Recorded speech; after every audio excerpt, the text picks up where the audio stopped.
Hello, everybody. Welcome. I am hoping that everyone is making their way here to the Zoom room, whether you're here in person or joining us virtually. I'm really excited to have you all here. I'm Sai.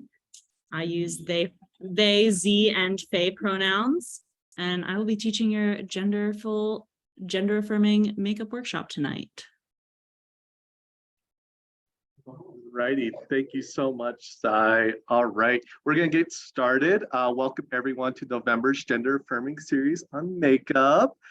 This is a series partnered with Wyoming Equality and Multicultural Affairs at the University of Wyoming to connect Wyoming's queer community to gender affirming resources.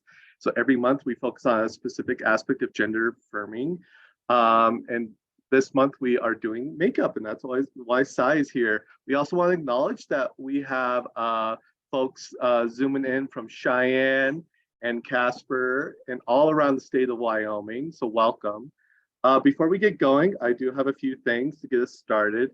I will get us started with a land acknowledgement. I'm going to read off a land acknowledgement here from the University of Wyoming, and then we're just going to pause for a second and reflect, and then we'll go on to some guidelines. We collectively acknowledge that the University of Wyoming occupies the ancestral and traditional lands of the Cheyenne, Arapaho, Crow, and Shoshone Indigenous peoples, along with other native tribes called the Great Basin and Rocky Mountain region home. We recognize, support, and advocate alongside Indigenous individuals and communities who live here now, and with those forcibly removed from their homelands.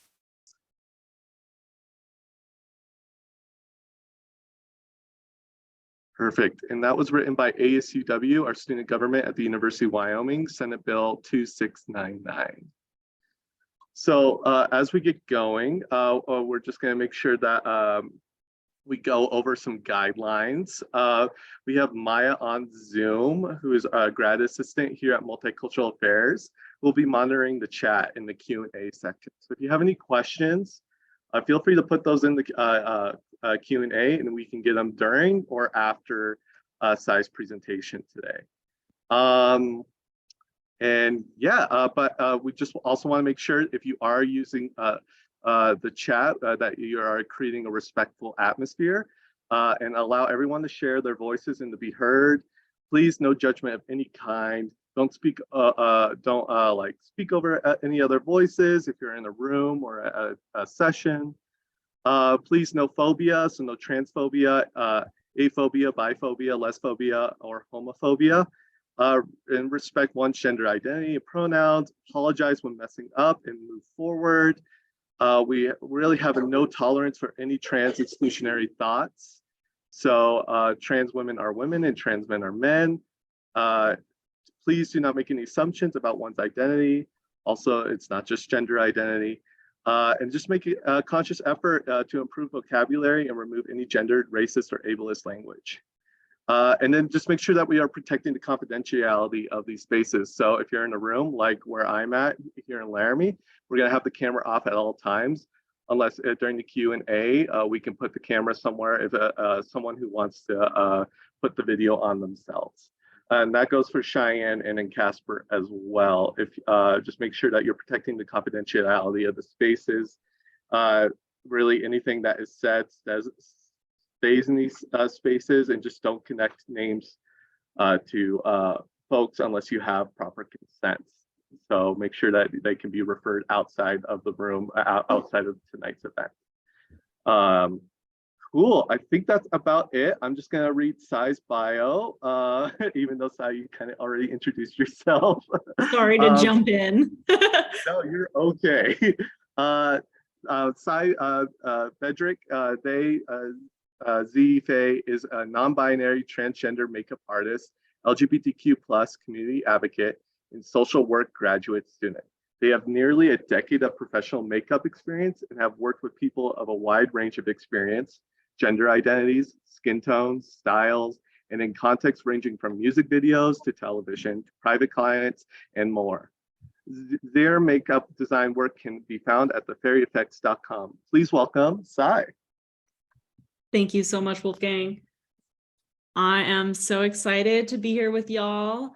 I just want to let you know that there should be an option to turn on a closed captioning for you if that's an access need for you. And if there's any other access needs that you want to drop in the chat at any time, we'll see what we can do about making those happen. Just want to make sure that everyone feels like all of this is accessible to you, and that we can really make sure that we're meeting everyone's needs. So I'm going to get us started with my little slideshow. And throughout this workshop, I do want you to keep in mind, if you have any burning questions or things that you've always wondered about, or things that come up even during the workshop for you, techniques you want extra pointers on, any of that kind of thing, I really want to take some time at the end to be there for you and answer those questions and help guide each of you a little bit individually as needed, and in terms, of course, within the constraints of the time we have. And even beyond the workshop itself, I also want to let you know that I'm going to share my Instagram throughout this presentation. And so you can make note of that. And I always welcome former workshop students of mine to reach out via Instagram if they have further questions, if they want further resources or instruction. Once you're in one of my workshops, you're always one of my students in my mind, and I always want to be here to help you as much as I can. So don't be shy. Come say hi and let me know what you're working on. I'd also love to see if you want to send me pictures of the makeup that you're trying out, new techniques you're trying, looks you're proud of. I would absolutely love to see your work if that's something that you're excited to do. If not, that's okay too. So I call my gender affirming makeup workshops genderful. And that's because I want you to feel wonderful in your gender and in your gender presentation. So welcome to Genderful. This is my handle on Instagram, Fairy Effects. And I have the Youth Pride. I also work at Youth Pride, is a queer organization in my town. And I was using the same slides and forgot to take off the logo. This is a little bit about me. There's a little sketch of me in the corner that I did, and I included it because I think it's important to sketch out your ideas, even if you're not like the most experienced drawer.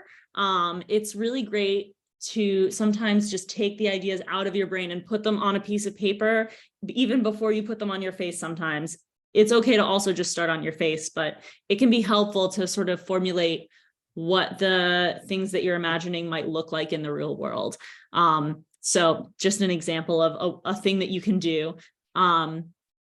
I am a white, non-binary, neurodivergent makeup artist. This is a little out of date, more than 8 years of professional makeup experience.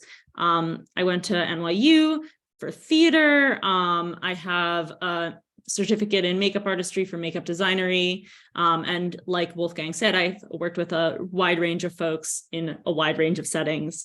And you can find my makeup work on fairyeffects.com if you're interested in seeing some of the stuff I've done. I also have some gender diversity education, and that's also an area that I like to work in. I'm very passionate about gender diversity. I have a little land acknowledgement myself, because I am not in Wyoming. I am actually over in Providence, Rhode Island on the East Coast. So just briefly want to acknowledge that I am on the ancestral homelands of the Narragansett and Wampanoag nations. And I take white supremacy and colonial genocide very seriously. So I always encourage my students to do research into how they can take action in their communities to support Indigenous peoples and begin to work against the harms of colonialism. So there's some lists of brief actions below that are sort of applicable to anywhere. And so if that's something that you feel called to look into further, I encourage you to look into volunteering with the Indigenous organizations, redistributing wealth, environmental care and activism, other types of actions you can take listed below.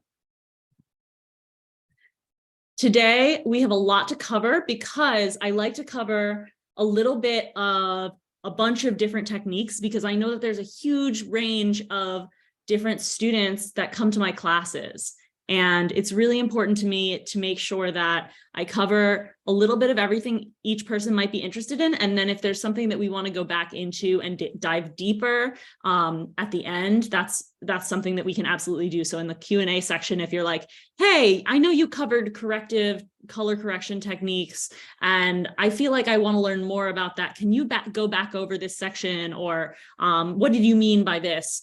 So I'm going to try to get through a bunch of different stuff. And then that way you have a little taste into each type of thing that we're doing today. So this is the game plan. And here's a little bit of further information about gender diversity. I assume that a lot of you are familiar with gender diversity. If you're affiliated with a LGBTQ organization, if you're curious about learning more, I like to refer to the Gender Unicorn as a good primer. And I've included some Instagrams of some educators that I like personally that might be interesting to y'all if you want to look further into them. And I do believe that this is being recorded, so you should be able to refer back to this in the future. And I also am going to look into if I can send out these slides for y'all to refer back to after the fact. So let's talk about products. I am someone who doesn't really believe in specifically advocating for certain products over others, because I really believe that you can do pretty much anything that you want to do with almost any product, as long as you are creative with how you use it. And so I like to abolish the rules of makeup, except for the safety ones.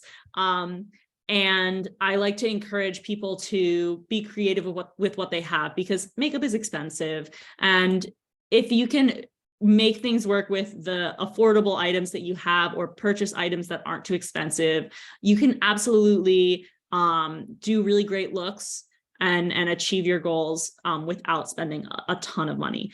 But I know it's helpful to get a little primer, and I believe I did. I know that the hosts of this are distributing a big document of different makeup products that I put together that are all quite accessible in pricing, and you can get them online, that are within these categories. But here's just a couple examples of those.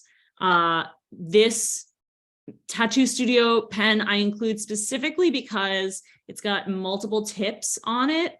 So if you're someone who has physical accessibility barriers like tremors in your hands, or difficulty lifting your arms for a long period of time, or just fatigue, it can really cut down the time that you're going to take applying lines for facial hair or filling in your brows, because it has 3 tips, so it's 3 times as fast.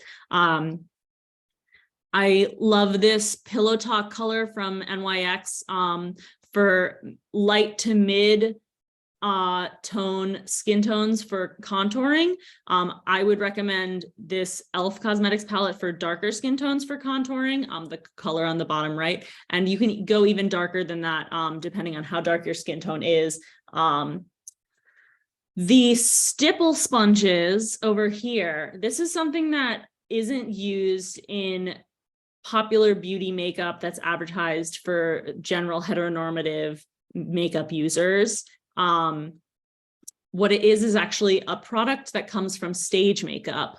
And so a stipple sponge is, I have one right here as well. It's full of holes. It's sort of like a netting that's 3-dimensional. And it's really excellent for facial hair, for replicating facial hair where there isn't any. So I'm actually wearing false facial hair that I applied with a stipple sponge today. You can see this is all actually mascara applied with a stipple sponge, and we'll go over how to apply that when we get to that section of the slideshow. But this is a really affordable product. It comes in a big giant package with a bunch of it, and it's like $3 for the whole package, and you can reuse these and wash them because they're full of holes, so it's totally washable. And so that's just honestly the most realistic way to apply short stubble style facial hair where there isn't any. And I also love liquid eyeliner pens specifically. They're a little easier to use for eyeliner, the traditional eyeliner stuff, as well as for filling in brows with individual hairs. And they can be useful for drawing on individual hairs to replicate longer facial hair if you wanted something more than stubble. And this one is a black one, but you can of course get them in different colors for different facial hair colors or different eyeliner color or brow colors. Okay. This isn't the most fun part of my presentation, but it's very important to me because I want you all to be safe. I want your skin to feel good. I don't want you breaking out from doing your makeup. So let's just quickly go through some hygiene and safety so that while you're looking fabulous, you're also feeling fabulous. We're always going to wash our hands and our brushes. I know that washing brushes is something that a lot of people have trouble with. They don't know if they're using the right products. They don't have time to do it.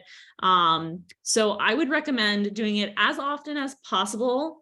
However, if you can't do it every time that you do your makeup, at least like every 2 or 3 times, I would recommend more, but of course you do what you can. And for washing brushes, I actually want to spread the word that you can really use soap and water. You don't need any special brush cleaning products. A bar of soap gets pigment out of brushes way better than most things. There are like fancy brush cleaning products. Cinema Secrets is one that I've used, but you don't necessarily need it. You can go with a bar of soap and water. Just make sure when you dry your brushes to leave them bristles down, not up like this. You want them pointing down because the bristles are held in the ferrule, which is what this metal part is called. And they're held in by pressure and sometimes glue. And if the water seeps into this metal part where the brushes are where the bristles are held, the hair is going to start coming out, and it's going to, over time, it's going to make your brushes fall apart. You don't want little hairs attached to your face while you're doing your makeup. You don't want to lose your nice brushes. So dry them facing down or at least tilted, and they'll last much longer. Let's throw out our old makeup products. I know it's heartbreaking when you love a product to throw it out, but you're gonna be better off, especially mascara and eyeliner. If it's going around your eyes, those are the most sensitive parts of your face. And I really want to encourage you to take care of your eyes. They're precious. You can't replace them. So please, please, please, please don't use your mascara for longer than 6 months. Make sure you replace it because you deserve healthy, safe eyes. If it smells weird, if it smells different than it smelled when you bought it, it's got to go. One of the things that I see in online makeup tutorials that kills me is when people put their makeup on their brush and then there's excess powder from the makeup on the brush and they blow on it. What that does is it puts all the germs from your mouth right onto that brush, and then those germs are going right back into your skin. And so that's going to make you break out. It's not going to be sanitary. You could give yourself an eye infection. So I really want to encourage you to, instead of blowing on your brushes, tap them on the side of the makeup case or even on your hand or on the table. And that will get rid of that excess powder without you putting extra germs onto your brushes. And so here's a big point for me. I say that there's no rules in makeup because I want you to know that while products are developed for certain parts of your face, yes, lipstick is developed for your lips, and the skin on your lips is slightly different than the skin on the rest of your face.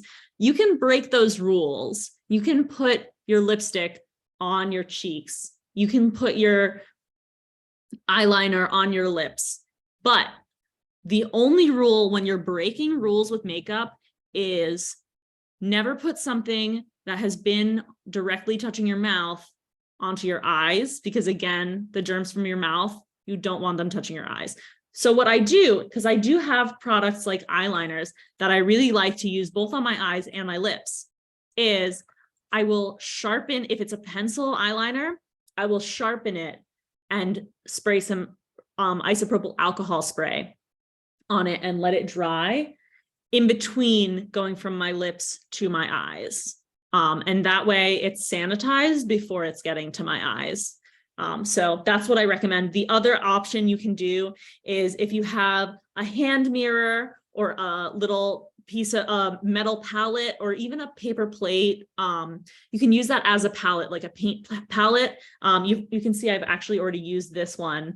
It's got the mascara from my beard here on it. And you can put the product onto the palette, like your mascara, you can twirl that wand onto the palette, and that way, and then dip your brush into the palette. And that way the product stays sanitary. It's not going from your face back into the pot.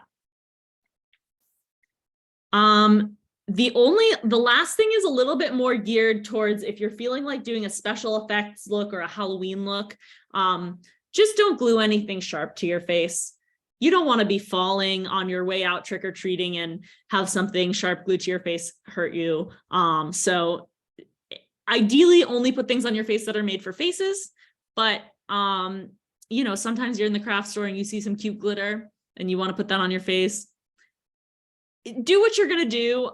Personally, I would recommend sticking with cosmetic glitter, but as long as it's not sharp, you're going to reduce the harm that you could cause. Okay, thank you for bearing with me through the less fun slide. The rest of it's a little more fun. Skincare is a passion of mine, and it's going to make your makeup look better. So wash your face before you go to bed after you're wearing makeup, or if you have food or dirt on your face, every day or every other day is fine. And there's multiple ways to wash your face. Some people do a 2-step system with oil first and then sudsing cleanser. But you can just stick with the sudsing cleanser if 2 is too many steps for you. After washing, the most important thing is to moisturize. You can add other steps in there like toner, or serums, or all sorts of different products that will address different things that you want to address about your skin health. But if you're going to keep it simple, at least wash and moisturize. And the third most important thing is SPF, even in the winter, even if you're staying inside, because this is going to keep your skin looking young and healthy. And we're not prioritizing youth over age, but health we must prioritize. So I want to encourage you to keep yourself safe from UV rays, because it really will just affect the texture of your skin, and it can give you cancer in the long run, which we want to avoid. So SPF every day if possible. People ask what the best SPF product is, and the answer is the one that you use every day. So if you find one that is a texture and a smell that you can put up with, and you're going to put it on every day, that's the best SPF product for you. I know that they can smell a little weird. They can feel a little bit weird texturally sometimes. So just try to find one that's like the least offensive to you that you can put up with, because I know it's not the most fun product to use. I put this blog on the bottom of my on the bottom of this page. Absolute Joy is a skincare brand, and I actually do love their products, but they are a little bit pricey. However, they do have a free skincare blog, which has a whole like multi-page guide about skin health and skincare. It's actually geared specifically to folks with more melanin in their skin, but the tips are applicable to everyone. Because there's actually studies that show that folks with higher melanin content in their skin tend to have more sensitivity. So if we're keeping products really good for sensitive skin, it's going to be good for everyone. So absolutejoy.com, JOI with an I. They have a skincare blog you can check out if you want to learn more skincare tips. And I love free resources that are informative and science-based. So that's right there for y'all. Okay, this is my favorite section of the slideshow, and it's just some queer artists on Instagram that you can check out for inspiration, because I really think that taking inspiration from other artists is so important. Taking inspiration from other queer folks is so important. Our community is full of such brilliant, vibrant, creative people, and there's so many ways to do makeup that feels affirming, that expresses identity, that can make you feel beautiful or handsome or sexy. So I really, really encourage to really just like look at what's out there. There's multiple pages of this, but these are just a couple of my favorites, but there are so many people out there that are so talented. And the thing that I really like about some of these artists is that they show that gender affirming makeup can be more than just looking masculine or looking feminine or looking androgynous. It can really be so many things. It can be so many different characterizations, so many different aesthetics. And so I really love to encourage folks to think outside the box when they think about how they want to look, and push your boundaries a little bit, get a little creative, even if you're just wearing it inside your house, because the most important thing when you're doing your makeup is making you feel good and not what anyone else thinks about it. So if you're just doing your makeup to stay home and feel cute and take selfies, good, you do that, because you deserve it. So here's some of my faves. I tried to collect a wide range of skin tones and identities and styles of makeup to show you. So their Instagrams are at the bottom here. We have Ryan Stone and House of Beltra. And I included 2 images from each of their Instagrams just to give you a little bit of an idea of the type of makeup that they are sharing. Here's some more, Hibiscus Eater and Vaude Sinclair. And so there's just like so many different ways that you can express your identity, whether it's playing with the hair on your face and extending it, or going into a fairy direction, or going cartoony, going ferocious. And there's really no limits on it. C.T. Bassi is a friend of mine, and so is Glitter Macabre. They are both really talented makeup artists, and they really can cover a wide range of styles with their makeup, as you can see. And some other inspiration that you can take is from nature and fantasy worlds. So I really love looking at the colors and shapes and textures that you can find in the natural world around you, whether it's close to home or on Google.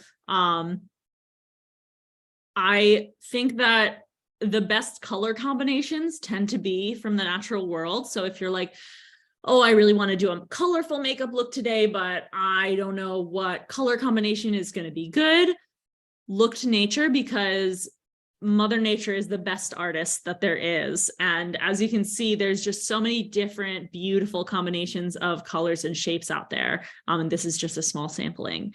I like to specifically look at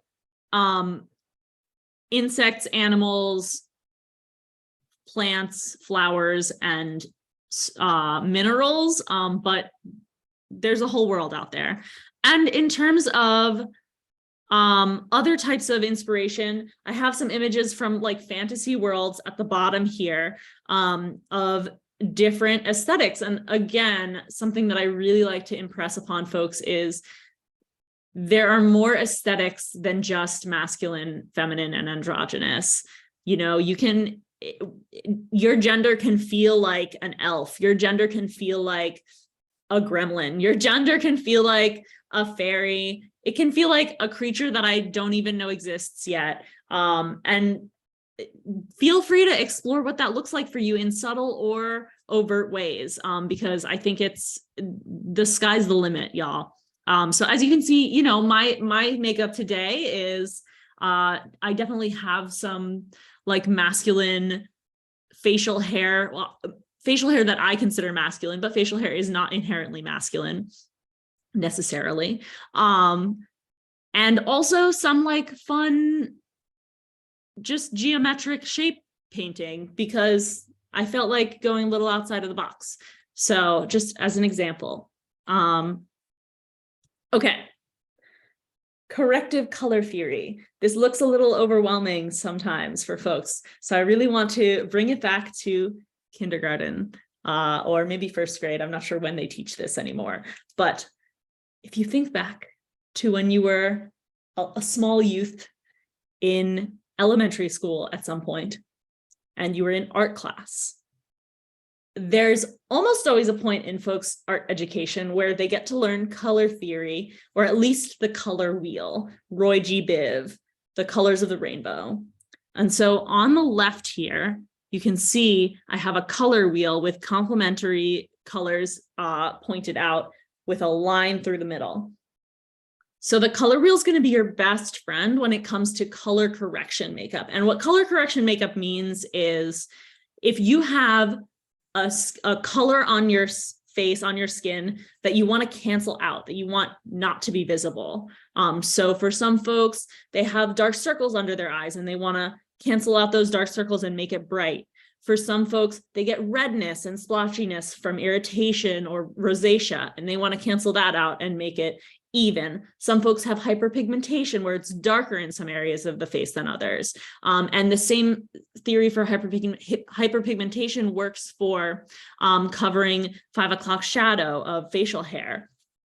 And so if any of those things apply to you, that you want to cancel out any of those skin tones and make it even, color theory is the best and easiest and most natural looking way to do it.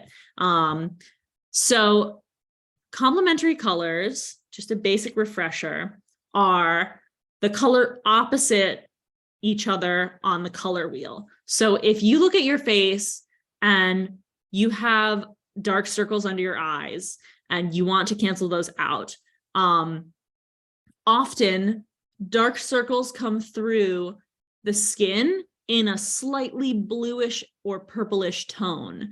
If you have a lighter skin, if you have darker skin, it's closer to the purple range. And if you look at the color wheel, and you look at the color range that's blue and purple at the top here, and you go directly across that line, you're going to get to the yellow and orange peachy area. So to correct under eye circles, you're going to want to use a color that's similar to your skin tone, but slightly orangier. Similarly, 5 o'clock shadow or dark facial hair underneath the skin, even if it's freshly shaven, those hair follicles do show slightly through the skin. So if you wanted to cancel that out and cover it, it would be a similar color theory, because often that facial hair shows through in a bluish tone. It can also come through in a brownish tone or a greenish tone, depending on your skin tone. So it's really helpful to look at the mirror in like bright sunlight and sort of try to see, it's very subtle, but try to see what tone is coming through. In general, most people are in the cool tone range. And so using a product that's in the warm orangey range will help cancel that out. And so there's 2 ways to do that. And I'm going to demonstrate it in a little bit. But one of them is to do it in layers, to do a layer of the warm tone makeup and then do your skin tone over that. And the faster, but sometimes less effective, less coverage version of that is to just use a skin product that's sort of halfway between your skin tone and that warm tone. That's going to look slightly less natural. It's going to get you slightly less coverage, but it will work. So on the right here, I have a color wheel that is translated to skin tones. So that might help you look at your face and sort of use your detective skills and see what colors might be coming through in the areas that you're trying to correct. So if you have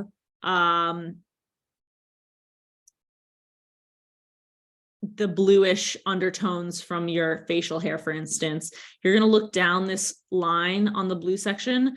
This is what it's going to look closer to that outer edge color or one of the outer 3 edge colors.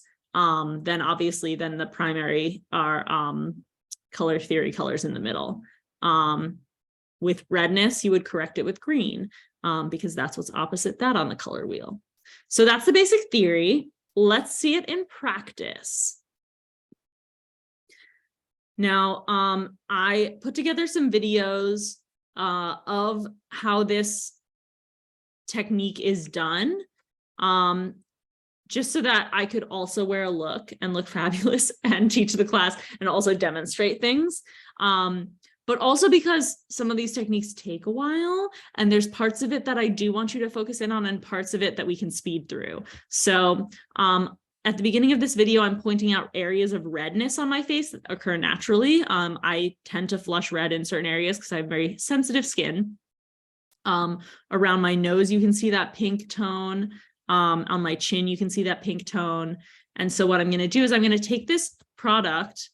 You can see it's a very light green color. And as I'm dragging the brush down, it blends into my skin pretty easily. This is a product that's from Makeup Forever. It's a little more expensive. It's called Step 2 Green Primer. But it's not the only option. There's versions of this at Eyes Lips Face that are much more affordable, at NYX that are much more affordable.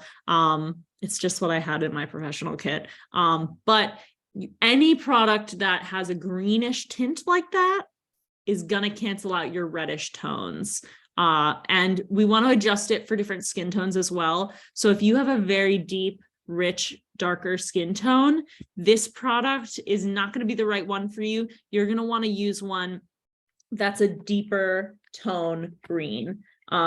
So let's let this video play while I pull out an example of a deeper tone for different skin tones. So I'm placing that color pretty thick in the areas I want to cover. I'm not blending it out yet.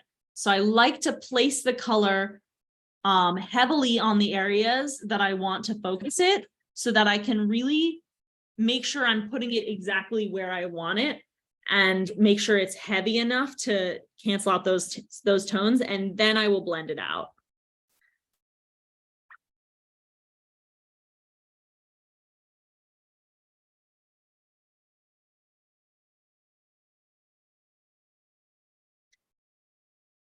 And blending is a technique that really just comes with practice, but it's not super difficult. It's not like difficult in theory. It's just something that you'll get better at with practice.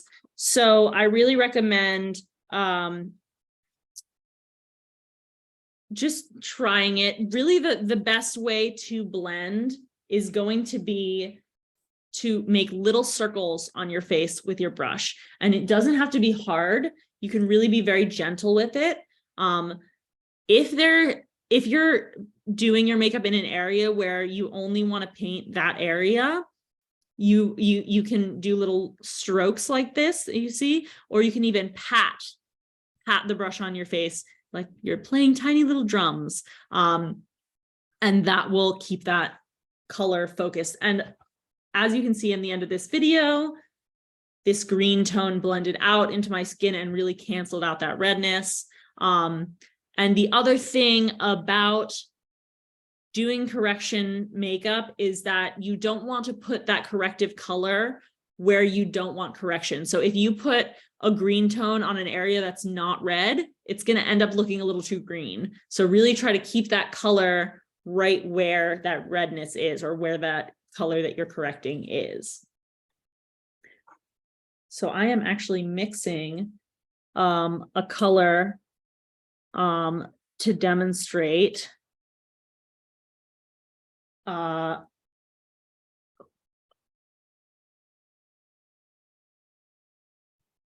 a darker skin tone, you would want to use a cooler brown tone.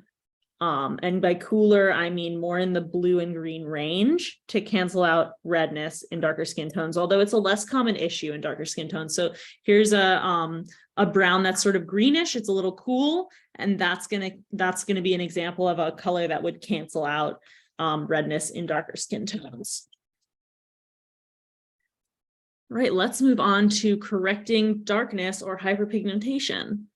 Now, this is going to be applicable to covering 5 o'clock shadow, but I'm also going to give you a demonstration of that on my own face. I'm going to pause, come out of this slideshow for a little bit to show you that, just because I think it's important to spend a little extra time demoing that specifically. So I'm using this video to demonstrate covering the circles under my eyes. In this video, they're not as dark as they always were because I guess I got some sleep that day, but they can be pretty dark on me too. It's genetic, everyone has it, or most people do. If you don't, you're, special. So I'm taking a color that's quite bright. It's a little bit lighter than my skin tone, but it's also a little bit warmer than my skin tone. And what I'm pointing out here is underneath your eye, I'm sorry, this is the least flattering image of me, but underneath your eye, there's some extra skin. And so every single person pretty much has a little bit of wrinkles under their eye because you need that extra skin there so that your eyelids can blink. And so when you're applying makeup under your eyes, you actually want to avoid putting that makeup over those wrinkles because it's gonna crease. There's ways to avoid it creasing by packing in powder and setting spray and powder. But the most foolproof way to avoid it creasing, if possible, is just to avoid putting makeup there. And most of the darkness and circles under your eyes is actually going to fall right where I'm placed that light makeup, right above your occipital bone. I think I'm using the right bone name. So the bone right around your eye socket, if you touch your eye with your finger gently, right under your eye, you can feel the edge of your eye socket bone. And where that bone ends is where the darkness tends to be because there's just less fat and tissue that's underneath your eye there, behind the skin. So what you're seeing is actually blood vessels coming through as a dark tone. And when we correct it, we want to keep that corrector in the area where the darkness is and not put it anywhere else, because it'll avoid creasing. It'll avoid it looking a little funky when it's not correcting anything. So again, I placed that color pretty thick in the areas where I saw the darkness. So you can see that streak of brightness right there. And then I blended it out. So I'm placing the pigment on pretty heavy, exactly where I see those dark shadows. Have some in the inner corner as well. And then I'm going to take that fluffy brush that I have in my hand and I'm going to blend in little circles like you see. Super fast blending. This is actually my real speed. No, it's not, sorry. Just making cheesy jokes like I do. And there it goes, disappearing into the skin because blending is magic. And as you can see between the two eyes here, there's a lot more brightness on the left eye than there is on the right where I have not corrected yet. Oops, there we go. So I'm blending it a little bit outside of the area, but there's not very much on my brush anymore here. So when I'm just pulling a little bit of the pigment that's under my eye down beyond that barrier, just slightly so that there's not a hard line where that product ends on my face. And you can bring it up under your eye if you want a little bit. but again, just know that it may end up creasing throughout the day, and that's just a commitment you may make. Okay, contour technique. This is a favorite. It's very popular right now. We got to give credit where credit's due. Contour technique was invented by drag artists. So shout out to drag artists. It was definitely made popular by, in the like general heteronormative makeup world, by Kevin Aquan, who's a famous makeup artist, and also by certain reality TV stars who will not be named, who have co-opted a lot of those contour techniques and made them a big part of their looks. But I always like to let us celebrate the history of where these really awesome makeup techniques came from, and right in the queer community. So what is contour technique? Contouring is a way of tricking the eye. What we're doing is we're actually changing the shape that our face looks like with light and shadow, because the way that the eye perceives shape is how light affects an object. So on this page, I've just given it some examples of light and shadow and how it hits different shapes. So a really great basic place to start is to look at a drawing, a really like shadow drawing of an egg right here, and to notice that if the light is coming from this top left corner where the arrows are, then the brightest spot is going to be the spot that's most close and directly oriented towards that light. And the darkest area is going to be the spot that's the farthest away or blocked from that light. So around the bend of the egg, like the dark side of the moon. And in between, there'll be shades of gradation between that light and dark.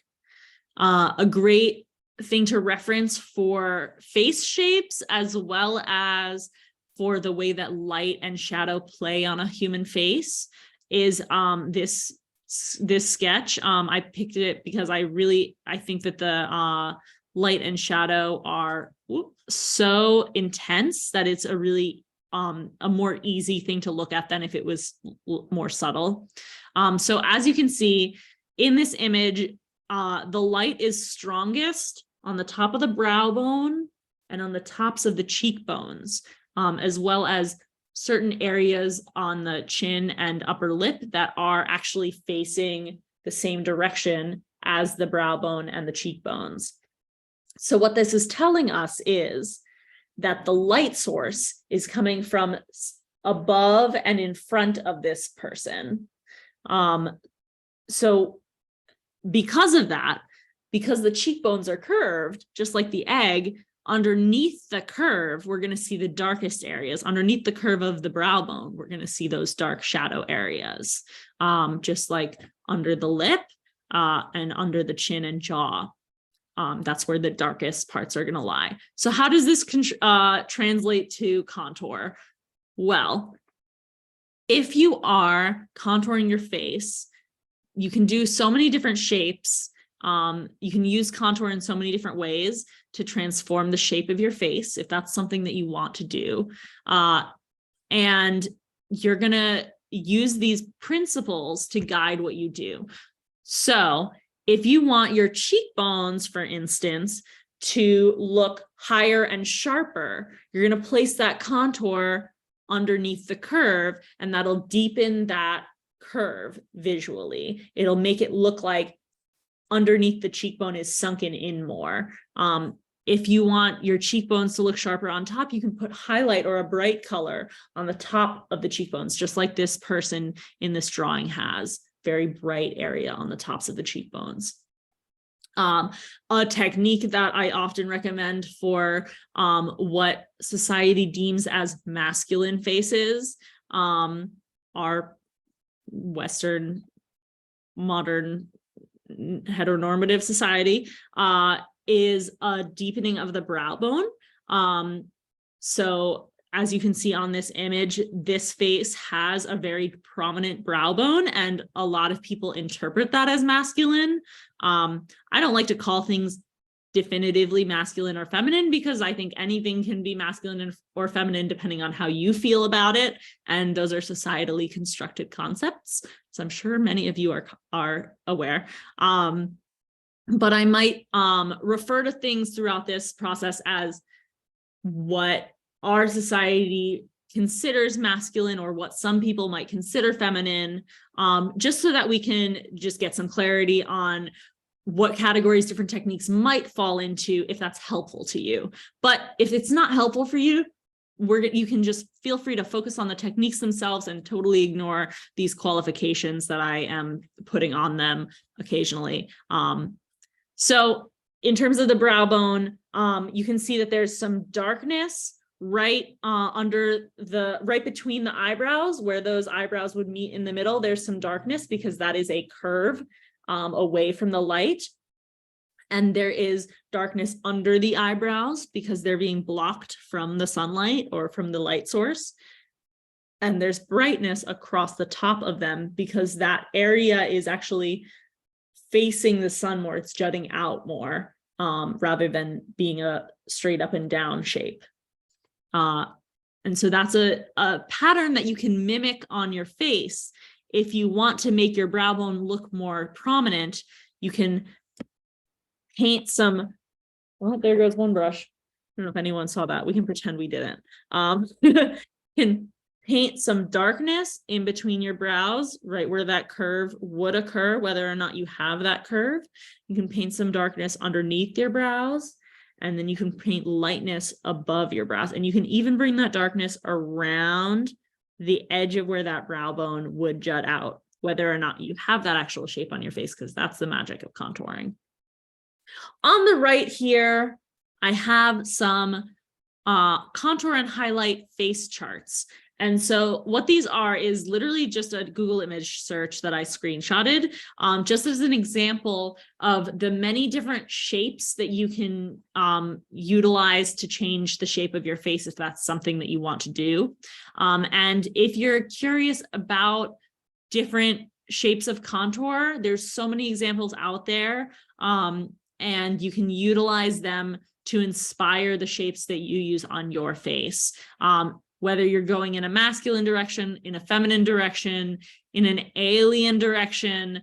There might be less examples for the alien direction, but I encourage you to use your imagination. I've even done examples of contour and highlight that can give you a Klingon forehead as if you were in the Star Trek universe, because all of these techniques can be applied to any shapes that you want to emulate on your face, whether they be human or otherworldly. So really don't let any conventional ideas limit you, and really feel free to let your imagination run wild. So I'm going to give you a little demo here of a contour and highlight pattern. So I've given two different shape face demos here. So one of these is going to be a more angular face shape that's inspired by drag queen face shapes. So it's going to have V shapes, and you're going to understand what that means more as I go into this video. A lot of what we consider, what this society may consider feminine shapes, tend to have V's in them. So you're going to notice that the cheekbones tilt upward at the outside and downward towards the inside. The shadows on the eyes are going to tilt upward towards the tops of the ears, and the inner corners may tilt downwards.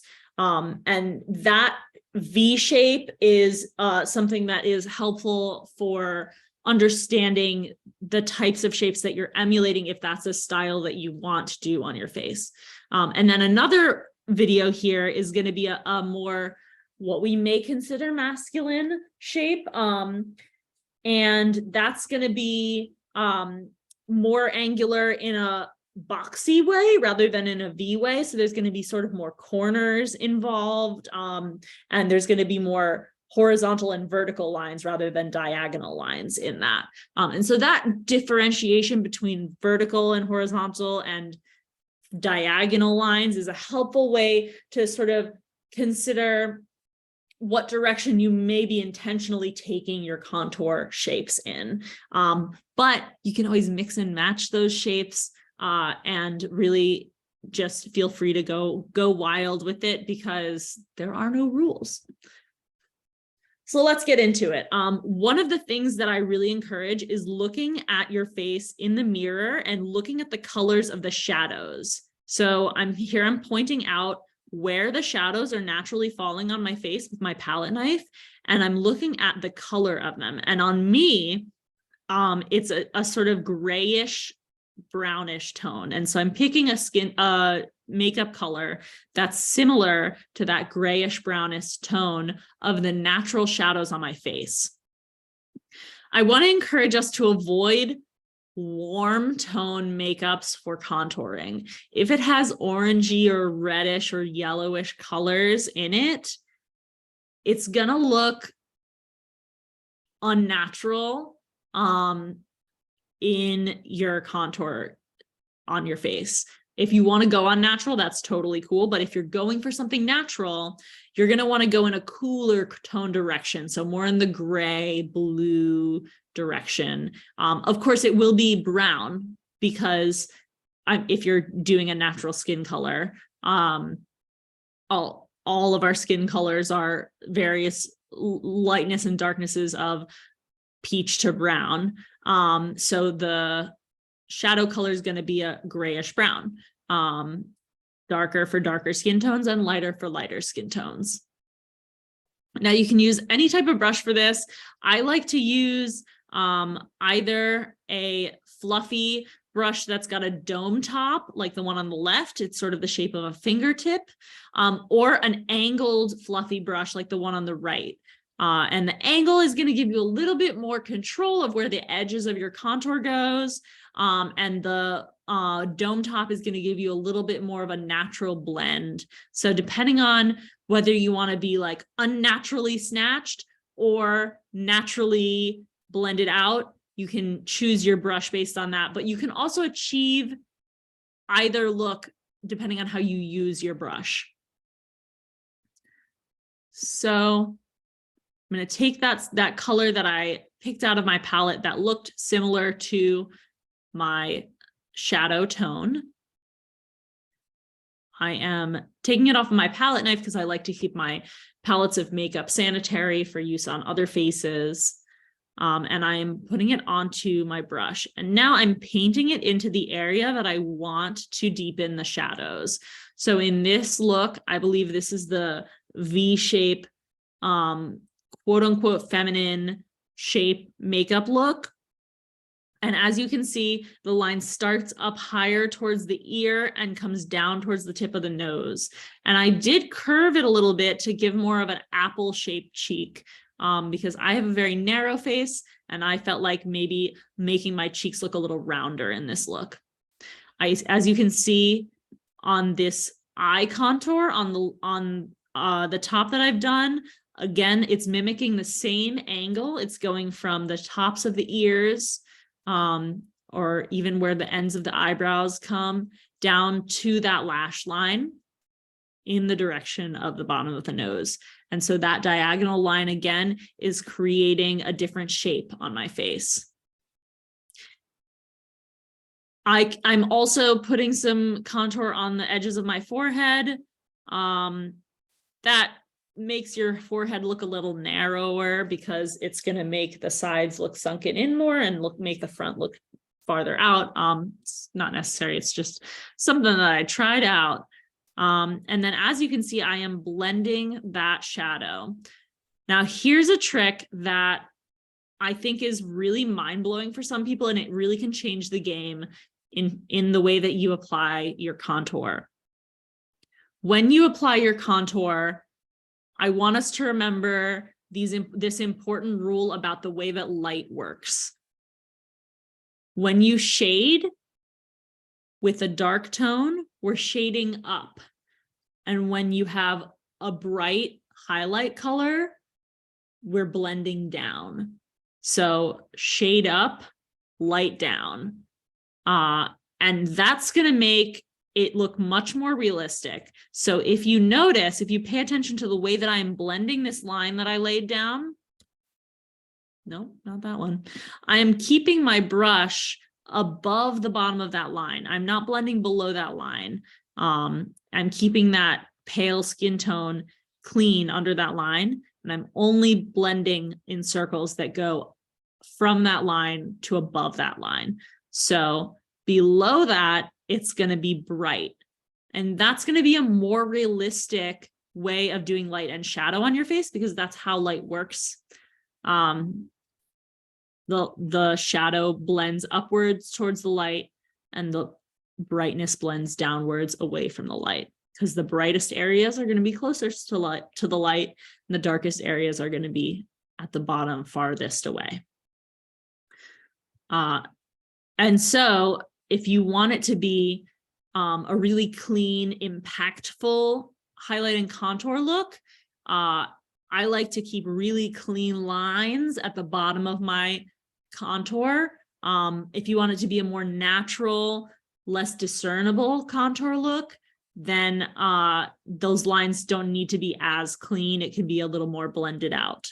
And so as you can see, it's a little bit more deeper shadow on the left side of my face where I've done the contour than on the right.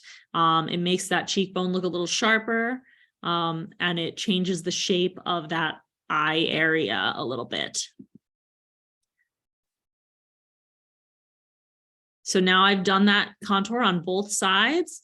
I've brought that curve a little bit around under the cheek, and I think I'm going in with some highlight color now. So I'm taking a color, that is, sorry, I always do this.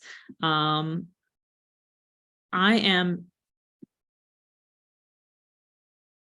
taking a color that is similar. Nope. Thanks for bearing with me through these technical difficulties. Here we go. Similar to the color of my skin tone. However, because it's the highlight color, it's okay if it's slightly brighter or lighter than the color of your skin. And that's going to really make that impact of that light and shadow effect on your face. So I'm taking that brush, I'm putting that light tone onto the brush, and I'm placing it first in the area where I want it to be the brightest. That way, the most pigment is attaching to the skin in the area where it's going to be the brightest. And then when there's less pigment on the brush, because I've already placed the most pigment in that brighter area, I'm blending around that area. So as you can see, this is a very dramatic version of it. I've brought that bright color right up to the edge of that shadow on my eye. And it doesn't look very natural yet because I haven't fully blended it, but it also does look very dramatic, which we love if that's something that you're into. Now, again, I'm taking that bright color and I'm starting right below that dark contour line, because if the face curves out from there, then it's going to be getting some bright light on there, and it's going to be reflecting that light. And it does definitely look a little bit stripy right now because it's not blended, but once it's blended, it's going to look a little bit more natural, and it's also going to really give that impact of that strong cheekbone and the deep under cheekbone shadow. So I'm blending that highlight color. And in that shot, you could see that I was actually blending it a little bit into the contour area. And that's because it was so dramatic that I wanted to take it to a little bit less of a dramatic area. So I blended it out. I'm also placing some highlight color, some of that bright color underneath my eyebrows, right on the brow bone. Let's see if I can find that spot again. Here we go. So right there, at the highest point of the brow bone that juts out a little bit underneath the brows, I'm making it bright in that area with a highlight. And so in makeup that is mimicking what we may consider feminine, there tends to be higher eyebrows and brightness under the eyebrows to lift them up visually. Whereas in makeup we may consider masculine, we actually darken a little bit under the brows to get that effect of that jutting brow bone, just like we were talking about earlier with that drawing. So as you can see,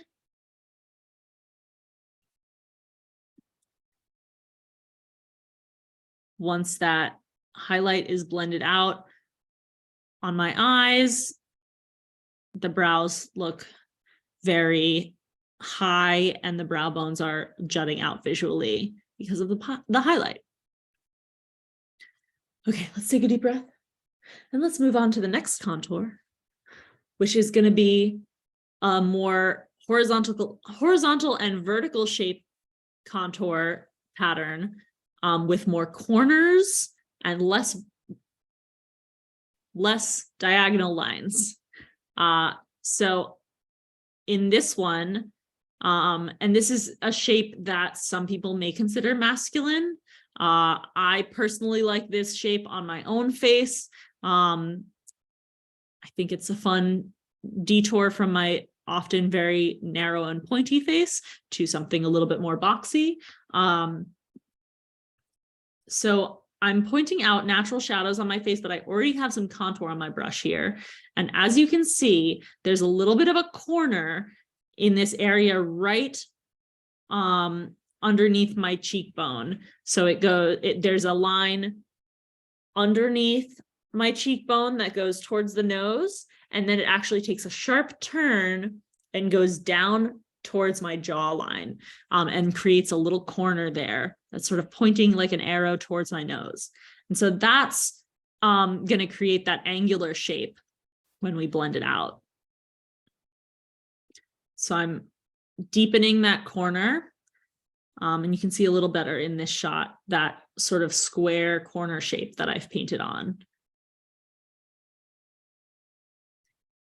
And I'm actually looking at an image reference of a face chart in this video. You'll see me glance off to the side. I really encourage y'all to pick images of people whose face shape you want to emulate, or even the contour charts that do shapes that you like. If you find like a TikTok or an Instagram or YouTube tutorial of a contour pattern that you like, you can absolutely reference it and look at it as you're doing your makeup. It can be really helpful to look at a photo reference.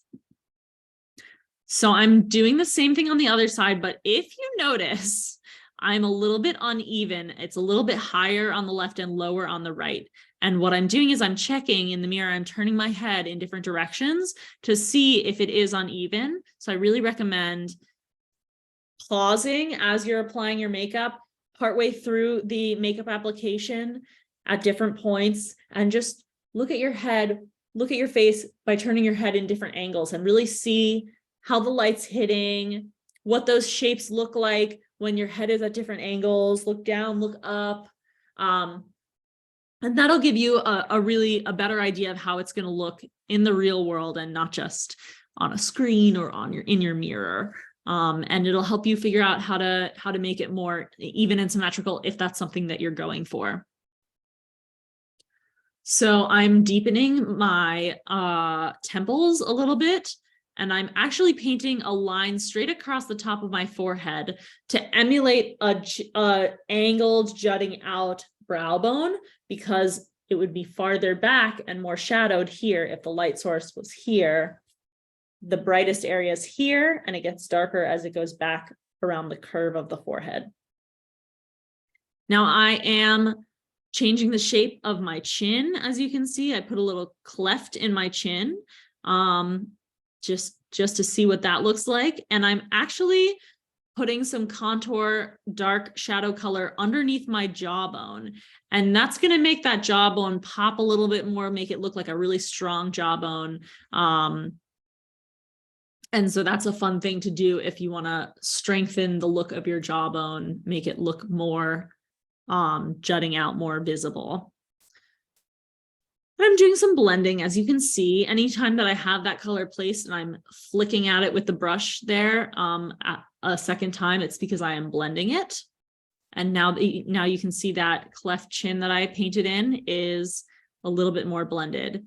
And even though those cheek lines that I painted on were a little uneven, I'm fixing it by blending in the direction that I want it to go. And that helps make it a little more even. Now, this is the technique I talked about in the last slide, where I'm going to make the brow bone a little bit of a different shape than I have naturally on my face. So I'm painting that dark contour color right between the eyebrows to mimic a curve under in the brow bone in that area. And I'm actually going to bring that dark contour color right underneath the eyebrows as well, so that it looks like my brow bones are a little more sunken in. I'm also painting some in the inner corners there to deepen those areas. So anywhere you want it to look more sunken into your face, more deep, you're going to put that dark color, and anywhere you want it to pop out and look like it's coming out farther on your face, you're going to put that lighter color. So again, there's that darker color under the brows. And as you can see, even though I don't actually have much of a curve on my forehead above my nose and the brow bone, it looks a little bit more curved now because of what I've done with the contour. I'm placing a little contour under my lip to change the shape there. And that's most of this contour technique. Now we're going to move on to highlight. So I have that light color again on my brush, that color that's a little brighter than my skin tone. And you can see as I'm painting it on that it really is just a little whiter than my skin tone, or a little brighter. I'm placing that color right now, you can see at the very corner of my jawbone, because I want that part of my jaw to pop out more. I want it to look stronger and more visible. So the shadow is underneath it to tuck that away. And the highlight is right on that corner to make it more visible to the eye. And that's going to make that jaw look a little more square, a little more strong. I'm even bringing that contour color up to the edge of that, or that highlight color, excuse me, up to the edge of that contour, again, to create those nice, neat lines of light and shadow. And we're doing the same on the other side, and I sped it up because it's the same. And we're going to put some highlight on that chin to really make that chin pop out a little bit more. I think I was actually looking at that drawing, that pencil sketch of that person that we saw in that last slide for this contour pattern, because he has a very strong chin and very square shaped cheekbones and jawline. And so I am copying some of the shapes that I see on his face onto my own face here. And I put that highlight on the tops of my cheekbones and above my brow. And as you can see, this look is definitely more natural because it's blended, but it does change the shape of my face to a little bit more angular. We did it. We did contour. If you have any further questions on contour, we'll talk about it at the end. And I can't wait to hear your thoughts and questions and curiosities. So let us move on to theatrical techniques. Let's get dramatic. I'm a very dramatic person. I think it's fun, as you can see. So I want to really encourage you to have fun with your makeup techniques. And I'm including facial hair in the dramatic theatrical techniques section because the application of false facial hair to a face where there is less facial hair is something that I learned from the theater and film world. So even when people have facial hair already, if we want to darken it, we would use some of these similar techniques as well. So I'm going to start off with our stipple sponge, just like we showed you earlier, and I'm showing you it's a really big piece, so I'm cutting a smaller piece because you don't need that huge thing. You're going to have much more control with a smaller piece of that stipple sponge. And then, as you can see, I took a mascara and I'm applying it to my stipple sponge because mascara is a great product to use to mimic facial hair. It's made for your face. It's safe for your face, as opposed to using something that's not safe for your face, like paint, which I do not recommend. And we're gonna just test that stipple sponge on the back of our hand. I really recommend using the backs of your hands if they're clean as a palette, to test out your colors and to see how much makeup is on your sponge or your brush. So before you put it on your face. So if I were to paint that mascara onto that stipple sponge and then put it directly on my face, what might happen is there might be way too much product on that sponge in one area and it might come out splotchy, it might be too heavy. And so if I tap it on my hand first, I can see about how much is gonna come onto my face from that sponge. And so as you can see, it creates these nice little dots, just like stubble naturally occurs on faces.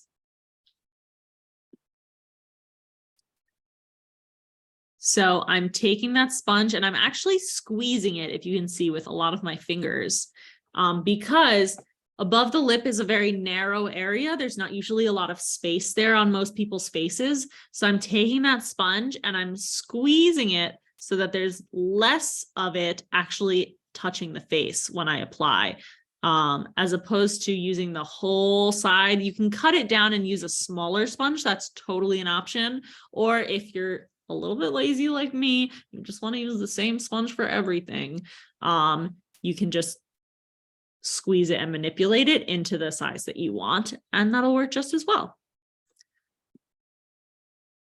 So I am tapping it onto my upper lip, and I start slow and I build up because it's much easier to add than it is to take away. So I'm checking out in the mirror, and now I'm going to show you a really cool trick. That product I just showed is a moisturizer. You don't need to get that moisturizer specifically. You can use any moisturizer that you use on your face. And I'm using a pointed Q-tip. You can use a regular Q-tip, but I like the pointed ones. They're sold in the cosmetic section of a pharmacy or in cosmetic stores, because with that pointed tip, you get a little bit more control, and you can really target smaller areas on your face with it. So I am dipping that Q-tip into my moisturizer and I'm using it to remove parts of the makeup that I want to remove. So I noticed, I'm looking at, for any facial hair technique, I really recommend looking at image references again. I almost always look at images of natural facial hair patterns that grow on people who grow it naturally. And I notice where that facial hair is growing on their face and I copy that onto my face, because you want to, if you want your facial hair to look natural, it's really helpful to place it where it would naturally grow rather than outside of those areas. And you might think that that's pretty straightforward, but sometimes people put it a little too high up on their cheeks from where it would naturally grow. Or in this case, I noticed that mustache hair doesn't tend to grow right next to the lip. There usually is a little bit of space of empty skin between the mustache hair or the stubble and the lip. So what I'm doing is I'm taking that Q-tip and I'm removing that hair right along the edge of the lip to create that little bit of natural space that occurs. And now we're doing a little bit of the stipple hair on the bottom of the chin. And I really like to encourage using facial hair to bring out the shapes in your face that you like. So if you love your strong cheekbones, let's bring that facial hair right up against that curve, that dark area under your cheekbone. And it works just like contour. It helps really bring focus to your strong cheekbones because it contrasts underneath with that dark color.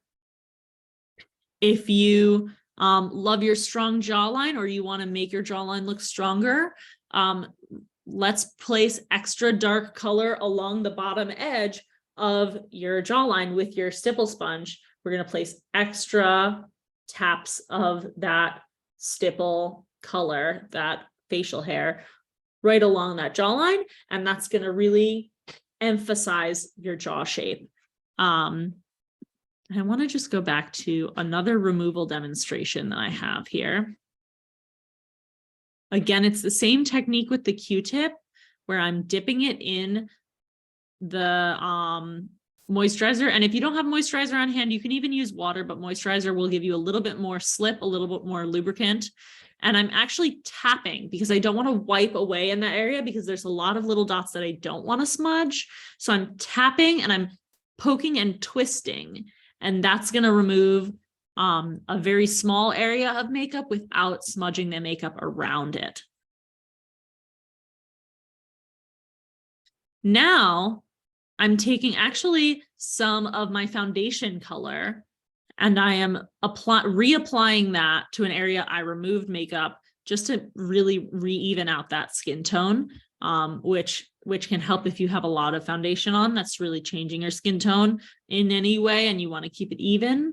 You can go ahead and put that foundation right on your Q-tip and use that over areas that it may have come off. So again, I am choosing to define my jawline a little bit in this makeup video. I'm putting a little extra bit of pigment, dark pigment down along that edge of that jawbone. And I'm giving myself a little soul patch because that was the style that I was feeling that day. But again, you could really be creative with your facial hairstyles. You know, today I chose just to do a little bit on the chin and under the lip and a little bit on the top of the lip, but I didn't choose to do any on the sides of my face. And that's just the facial hairstyle I decided to go with today. If you want to get really wild with it, you know, there's some very creative facial hair styling out there. The first thing that I think of is the Hunger Games movie, where there's a character with flame shapes on his face with that's made out of his facial hair. So if you want to do that, really, I encourage you to get creative. Another thing about doing your facial hair is that if you want it to look natural, you want to remember to bring it down your neck a little bit, because stubble and facial hair will naturally grow down to about halfway down the neck, right around where your thyroid or an Adam's apple or your voice box might be. That will just help bring it all together and make it look natural. Of course, if you want it to be darker on your face where you may be intentionally having facial hair, and lighter on your neck where you may want to give the effect that you've shaved your facial hair, that's totally an option. Just use a little bit less pigment on your neck and use a little bit more pigment on your face. So now we're going to do a little bit of a demonstration with the eyebrows. And this is obviously separate from facial hair technique, but it's going to use some similar principles. So what I'm using here is actually what I call a spoolie.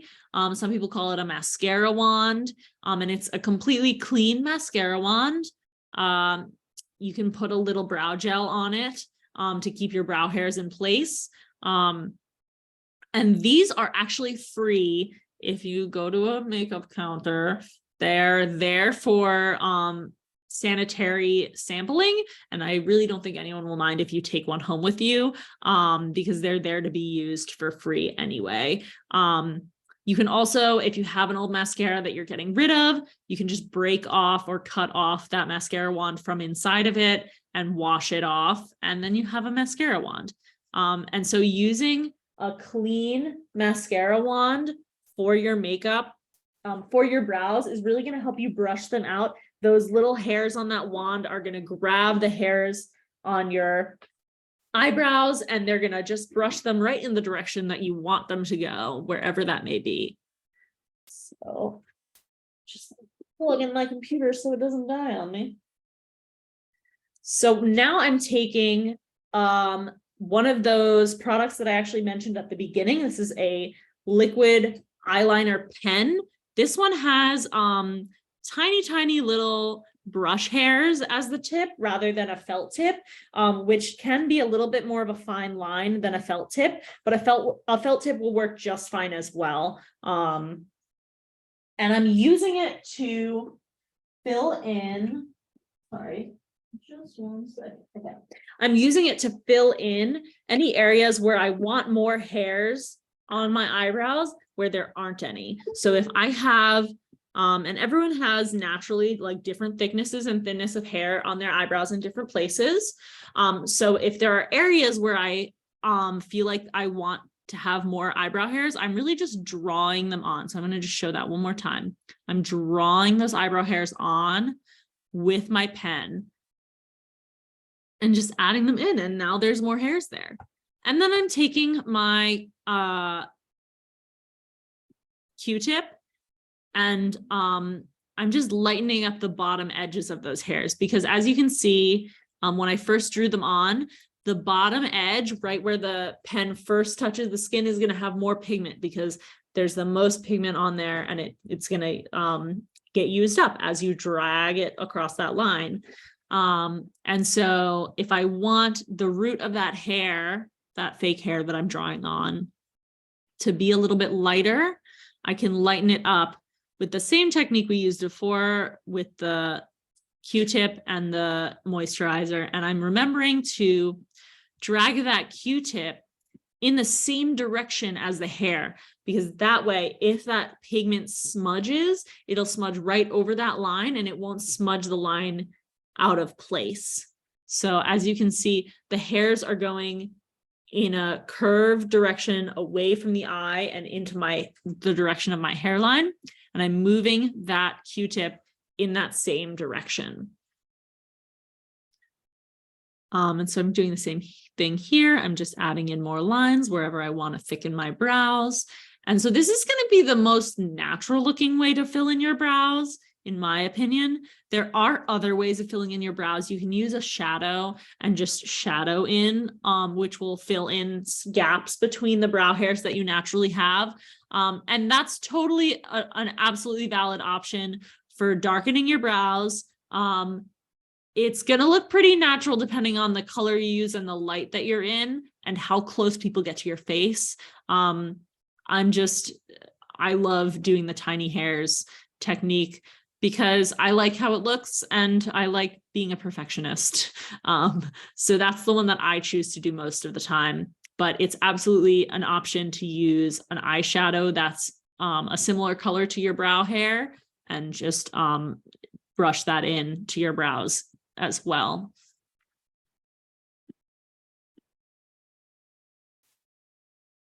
Okay. Oops, spoilers. So now we are taking that same pen that we used to fill in our brows, and we are using it to draw on longer strokes in our facial hair area. And that is creating the illusion of longer facial hair, thicker and longer hairs in that area. So the stipple sponge is going to give us little dots, which will look like stubble. But if we want to give the impression of beard hair, facial hair that is longer and more grown out, we're going to want to draw lines, which will mimic that image more. And so I think that a fine tip pen with ink is going to give you the cleanest lines. You could use a pencil, but the lines from a pencil tend to be a little bit thicker, a little bit more blended out. And so it's not going to look as much like hair as the lines from a little felt tip or brush tip pen will. But again, like, you can consider what you're doing it for. If you're doing your makeup for a stage production where you're far away from the audience and there's bright lights on you, they're not going to see all that detail. And so you can go with something that's going to be a little bit more just the shade and the color that you're going for and less of the detail shapes. If you're doing something where you're going to be going on a video chat date on Zoom. How cute. You might be closer to the camera. They might see a little more detail. You might want to make it a little bit more detailed with those fine tip pens. Or if you're going to hang out with someone in person in close quarters, if you want it to look more realistic with the details, you might want to go with a pen. And I'm bringing my sideburns down a little bit and extending my facial hair from there, because often some people have longer sideburns. I'm going to pause for a second, and I want to encourage folks to feel free to give yourself makeup like this, whether it's facial hair or eyeshadow or lipstick. Even if you're not seeing people, even if you just want to be in your house and feel cute, even if you're wearing a mask and no one's going to see the facial hair that you put on under your mask, it's sort of like wearing cute underwear. If it makes you happy, if it makes you feel cute, that's what really matters. You can always wash that mask if it's fabric, or, use a disposable one if it gets covered in makeup on the inside, which happens to me often. Great. So we're going to just show you one more secret little trick. And what I'm holding up is a brush covered in translucent powder. So that's loose powder, but you can use packed powder as well. Any powder product that's going to be translucent and similar to your skin tone. This one I chose a white translucent powder, which honestly, I wish I had chosen a color that was a little closer to my skin tone. I'm not quite this white, although I am quite light skinned. And so it ended up making me look a little bit ashy and dry.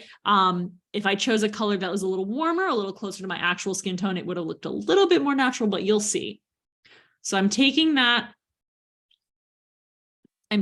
powder on that fluffy brush, tapping the brush to get rid of the excess instead of blowing on it.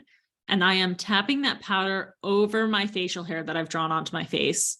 And what that's doing is it's actually just taking down the pigment a little bit, taking down that intensity to make it a little bit less intense and make it a little bit look more like there is more skin growing over that hair. So when facial hair grows out of skin, the follicle of it, the base of it, is coming out from under skin.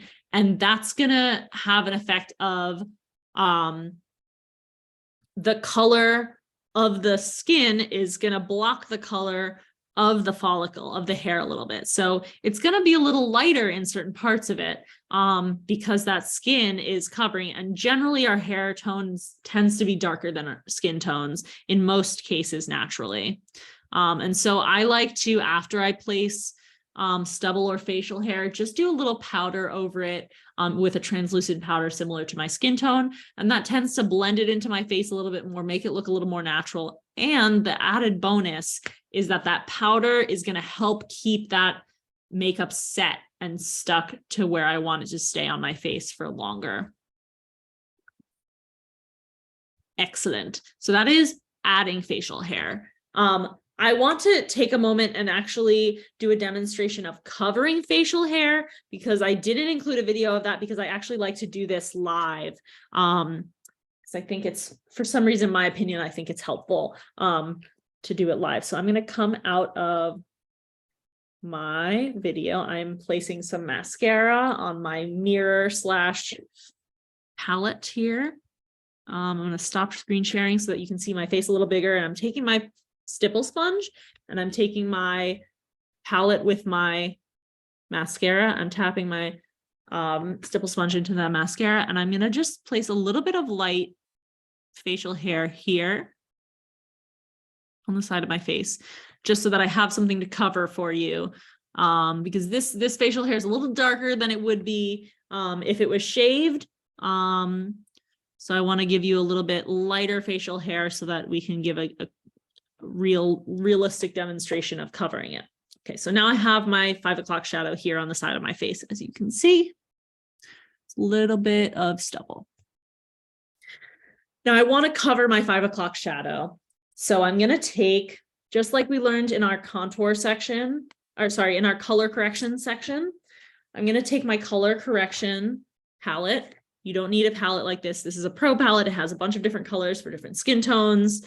But I'm going to pick a color that is similar to my skin tone, but a little warmer. So I'm actually going to mix in this case. I personally want to, this color is similar to my skin tone, but it's a little peachy, but I'm going to add a little bit of this extra peachy color into it. So I scraped a little bit of this peach color and I'm taking a tiny bit of the darker peach. So I have the combination of colors on my palette knife. And I'm going to mix them on my palette.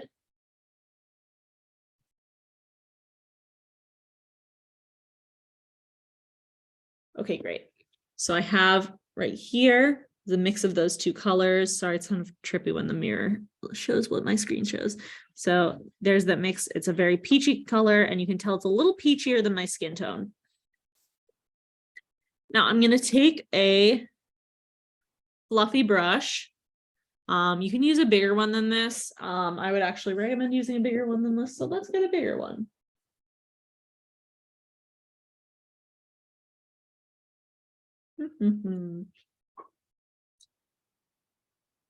A fluffy brush that's bigger. We're going to dip it into our color. Tap, tap, tap, tap, tap, tap, tap. Now it's loaded up with that color, you can see. Now I'm going to tap it over the area that I want to color correct, the area with the stubble or 5 o'clock shadow. And I'm like packing a lot of pigment onto this brush because I really want to put a lot of pigment over that area. So I'm going to get even more pigment for this. I'm going to dig right in here.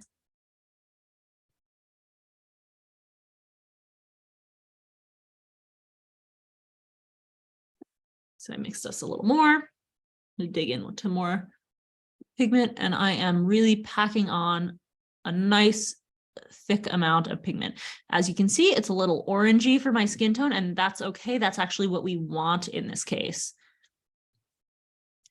And I'm blending it slightly outside of the area that we are correcting so that it's a natural transition out of that area rather than a harsh line.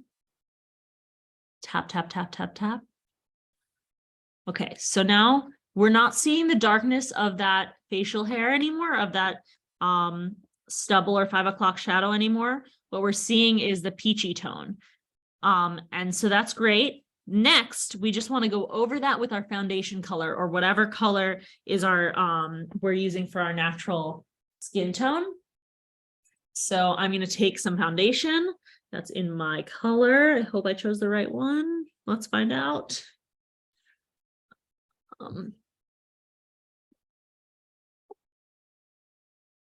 And you can use a different brush. You can use the same brush. I'm going to use the same brush for now. And I am going to tap, tap, tap, tap, tap. Little circles right over that area. Okay, it's not blended out, but it is covered. I'm cleaning off my brush so that I'm not actually placing pigment on my face anymore. I'm just blending. And I am tapping around the edges of that area until the edges disappear into the rest of the face.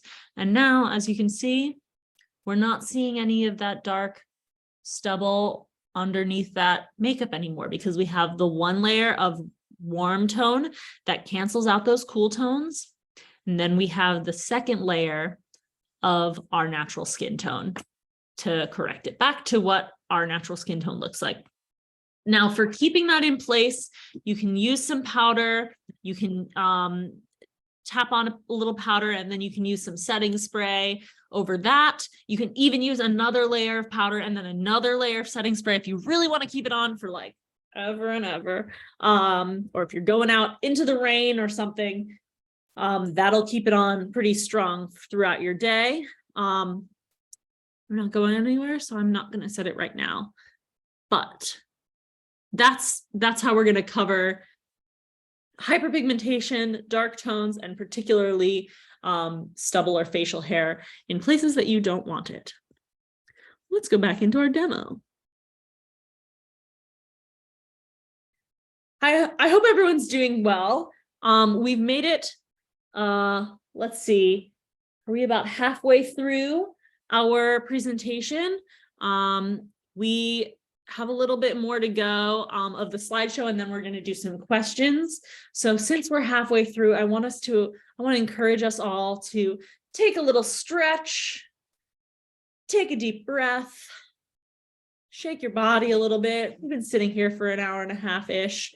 Have some water, and really just check in with your body, make sure you have what you need, because unless you're feeling comfortable in your body, you're not going to be able to absorb this information. And I really want to make sure you get these techniques so that you can go off into the world and look exactly how you want to look. Okay. Thank you. I was brought water. It's very nice. Hydration, it's important. Okay. Facial hair. We did it. Liner, shadow, shimmer, and blush. I combined these into one video. We're going to spend a little time on each of them. So these are some additional techniques. They're not really about changing the shape of your face as much as they are about changing the tones in your face and doing different styles and looks. So we're going to start off actually with something that might look familiar. We're using our contour colors on the eyes. And just for fun, I'm contouring my eyeballs because you can contour anywhere you want. So I'm placing that dark tone on the inner and outer corners of the eyeballs, and I'm placing that lighter tone right on the top center, exactly where that light would hit the strongest if it were above and in front of us, which is generally the placement of the light that we use when we're doing contour, because that's where the sun tends to be above us. So I'm contouring my eyes, and this is going pretty fast, so I'm going to go back. I placed that brightness, and that's just going to make the roundness of my eyeballs more round looking, and it's a little silly, but why not? I'm placing brightness on the inner corner and right under my brow bone, just to emphasize those shapes in my face. And I am redefining that highlight underneath that shadow that I just placed to just keep it neat. The product I just held up is just a shimmer product. It's a liquid shimmer. It looks really white, but it blends out into a nice natural shimmer. And I'm using it on my eyes for a little fun glam. I start at the center of where I want the most pigment, and I blend out from there. So I placed that pigment immediately in the center of my eyeball because I wanted it to be the strongest there. And then I moved my brush from, side to side.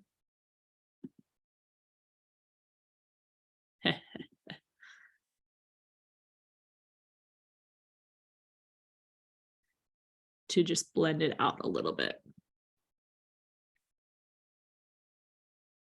Tap, tap, tap on either side. Now I'm putting a little shimmer on the tip of my nose because I'm a cute little fairy.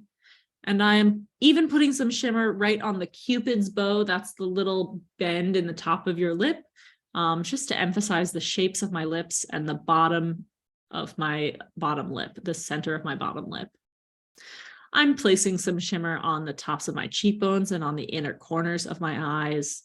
And this is just a fun shimmer placement that I like to do. I'm putting the shimmer in places where highlight might be, just to not only have that brighter color of highlight, but that shimmer is going to catch the light and give us actual brighter light on the face in a reflection, because that's what shimmer is. It's just little tiny reflective pieces of mineral usually. So anywhere you want a little pop, you can always put a little shimmer. Now we're going to do some eyeliner. I know eyeliner is something that can be challenging for folks. It requires a steady hand. The angles are challenging. The symmetry is challenging. And I really want to encourage folks to forgive yourself for imperfections and trust that with practice will come improvement. I don't say practice makes perfect. I say practice makes improvement, because perfection is unattainable and unrealistic and unnecessary, because we are beautiful in our imperfections. Pretty much no one's face is perfectly symmetrical.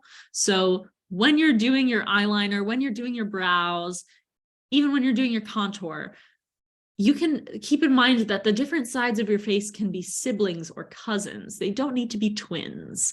And so that applies to eyeliner as well. I've decided to do a little winged cat eyeliner here, and it's not going to be exactly the same. I have a lot of experience doing makeup, so it's going to be a little bit more even on me than it might be on you the first time. So I really want you to encourage you to be gentle and kind to yourself. If it's not even or clean or neat at first, know that you're still looking amazing, and that everyone is going to be proud of you for trying out a new technique or doing something that makes you feel beautiful. And no one's really looking close enough to criticize you for being not perfectly symmetrical, or having that line not be perfectly straight or even. Just know that your best that day is exactly what you're supposed to do. And if it's not your all-time best, it's all good. It's just your best for that day, and that's exactly what is going to be perfect. So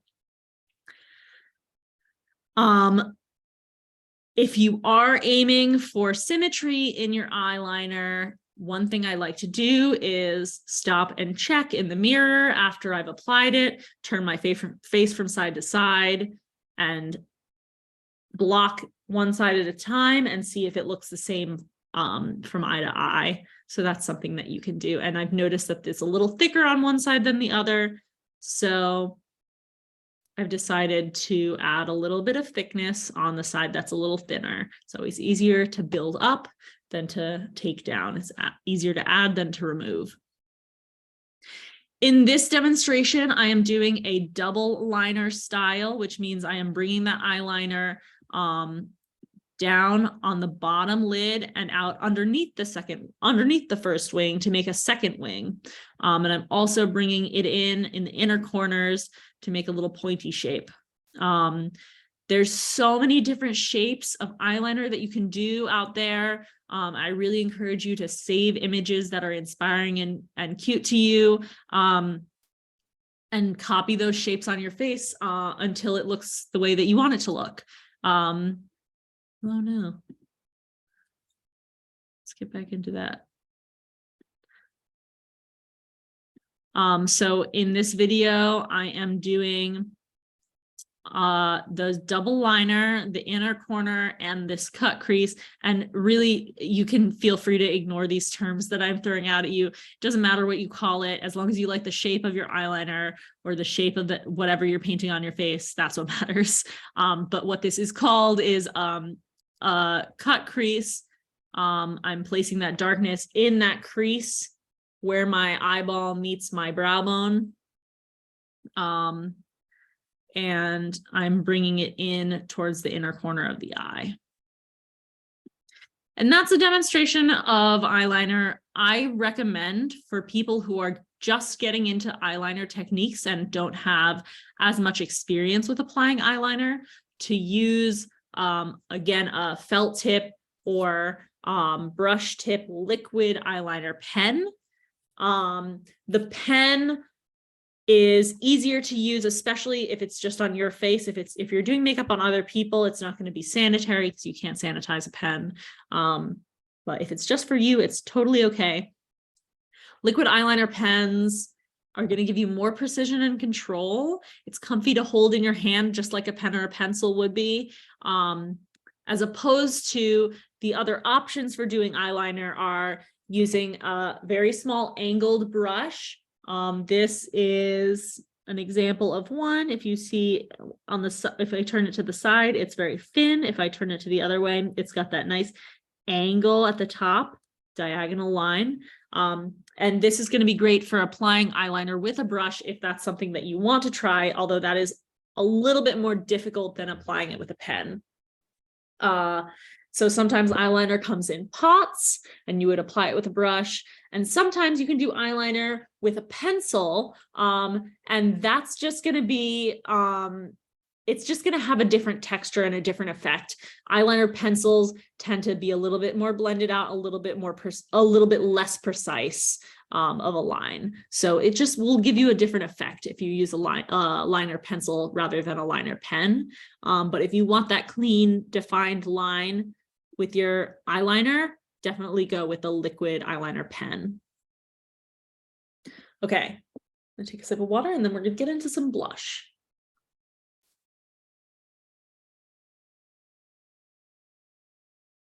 Blush techniques. Blush is really fun. It can make your face look cold. It can make your face look hot and flushed. It can change the shape of your cheekbones, of your cheeks. You can make your cute little nose a little pink.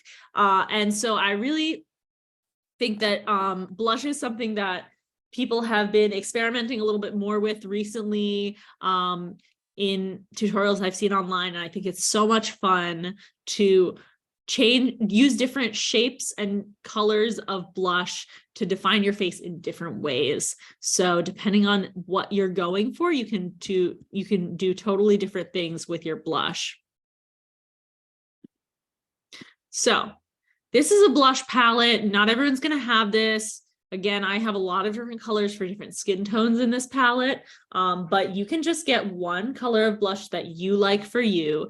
And the way that I would recommend finding a blush that is good for your skin tone is to look at the color of your lips, or the color that you naturally flush in your cheeks when you're really hot or embarrassed. And that's going to tend to be in folks with medium to light skin tones, it's going to tend to be a pinker color than your skin. And with darker skin tones, it's going to be a redder color than your skin. And so you can use the lips as a guide for a color that's going to look natural on you. Again, you don't have to go with something natural. If you want to have neon hot pink blush, that's going to look cool as heck. And I totally encourage you to go for that. If you want to have purple blush, you're going to look a little bruisey maybe, but it'll look really cool. But if you want a blush that's more natural looking, then you can use those clues and tips to find a blush that's a good natural color for you. So I'm choosing a blush color that I think will look natural on me. And I am starting by placing that color right above my contour line, right on the bottom curved edge of my cheekbone. And then I am tap, tap, tap, blending it up so that that pinkness blends up to the bottoms of my eye sockets. And I'm just going to turn it back a little bit so you can see my head turned with that blush. Nope, that's not what I wanted to do. Okay.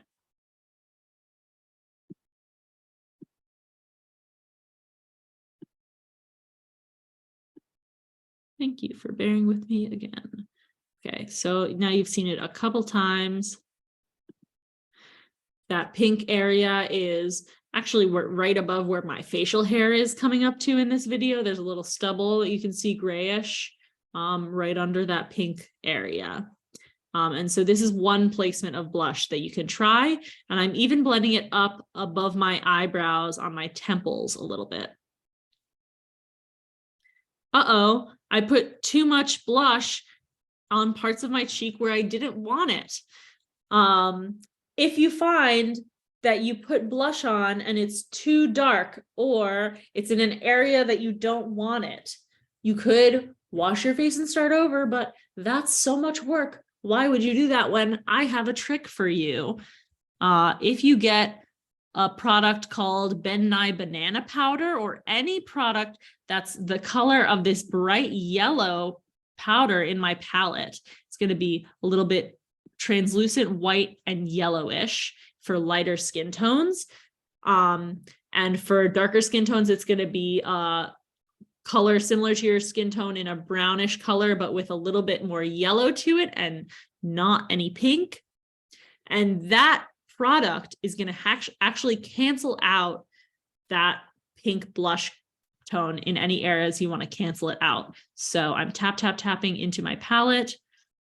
I'm tapping any excess powder off, and I am tapping that powder right over that area that I placed the blush, and it's almost acting like an eraser. It's canceling out that blush.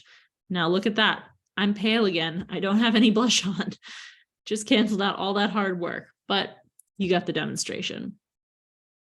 There is still a little bit of blush on the edges of my cheekbones. And so again, blush can really change the shape of your face, just like contour. So if you want to emphasize the apples of your cheeks, you're going to want to paint a little circle of blush on the fronts of your cheeks, right under your eyes, just like a little doll, and blend that out. If you want to emphasize the sharp cheekbones, you can use it right above in the similar shape to the technique I did in this video, right above the contour line. Today I've brought my blush all the way up into my temples, just because I think it's a cool shape. So really feel free to experiment with your blush shapes. I'm taking a little tiny brush and I am dipping it into a color palette of very bright eyeshadow colors, because I felt like doing some bright colors to demonstrate eyeshadow. I recommend using any brush that is like the size of your pinky or smaller for detailed eyeshadow application, because the smaller the brush is, the more control you're going to have over the area of pigment that you're applying. So if you really want to do detailed shadow just on, like, for instance, the inner corner of your eye, you're going to have much more control if you have a smaller brush tip. The shape of it can be helpful depending on what you're going for, but the size is much more important in terms of the control of where your pigment is going. So I've decided in this video to do a pink shadow that I'm painting in, and I'm really painting it in from the outer edges of my cut crease liner.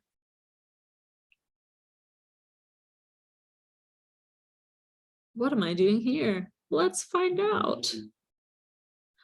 I'm taking some loose powder, and I'm showing you a very special makeup artist's secret. This is, we're taking loose translucent powder, and as you can see, we're packing a ton of it on there. It doesn't look natural, but what we're doing is we're placing a bunch of extra powder under our eyes, under the area where we're doing our shadow and on the tops of our cheekbones, and we're leaving it there for now. And what that's going to do is it's going to act like a smock for your face. So it's like a raincoat. It's blocking any dark pigment that's going to fall accidentally from your eyeshadow onto your cheeks, from marring your beautiful foundation and blush work that you've already done there, if you've chosen to do that first. So what we call fallout is when you're doing your eyeshadow and the color of the eyeshadow accidentally drops on your cheeks, that there's little speckles of eyeshadow on your cheeks from applying it. And this can be annoying if you've already done your face makeup and you don't want to have to wipe that away. So using this technique of putting down that extra loose powder on your cheekbone will protect from that. And then when you're done doing your eyeshadow, you're just going to brush that powder away, and you'll have a nice, clean, even tone underneath it. Just whatever makeup you had underneath it will still be there. And it's going to be unaffected by any eyeshadow that has fallen away from your eyes. So especially if you're doing a dark eyeshadow color, that's going to be really noticeable if it falls on your cheeks. I definitely recommend using this technique to keep your cheeks protected. So you can do really anything you want with your eyeshadow. I've chosen to do a very dramatic shape in this video, just as an example, where I'm painting the dark eyeshadow color on the inner corners and on the outer corners. And it's, again, emphasizing the roundness and the shape of my eyes. Might make your eyelids look a little bigger. And then we're going to take that same shadow and actually do what we call a drop shadow, which is placing shadow underneath your bottom lashes. As you may have noticed, when we go back so you can see that. We're placing it right under our bottom lashes, just like that. And again, this is another reason why having a small makeup brush will help, because this is a very small area that we're trying to paint that very narrow line of eyeshadow. And if you have a bigger, fluffier brush, it's going to be much harder to restrict the pigment to that one area that you want it. You're going to get a much wider area of pigment. Now I'm taking another color, I think it's a gold color, and I'm applying it to the center of my eyes, right where I left that empty space, just for a little contrast, a little bling and pop. Now, what you see next is I'm taking what is called a fan brush. A fan brush is shaped just like a fan, and it's going to be really useful for brushing off that excess powder that we left there. You can use any type of brush. A fan brush is going to be a little bit more effective in brushing powder away rather than blending it into your skin, but any brush will really work for this. Yeah, any brush will work for this technique. So as you can see, all that excess bright powder is brushed away and those cheeks are clean. There is no fallout from that eyeshadow. Okay, mascara, and I do apologize for this very close up my nose shot. I just wasn't sure how else to get close to my eyes to show you that technique. Now it's a very brief mascara demonstration because we have a lot to cover, but I'm going to explain a couple of the things that I've done here. First, I am taking my mascara wand full of mascara, and I am brushing from the base of my eyelashes out to the tips. So I'm going to show that section again. Base of the eyelashes out to the tips, and again and again and again until there's as much product as I want on there. Then you'll notice I do actually a slightly different technique.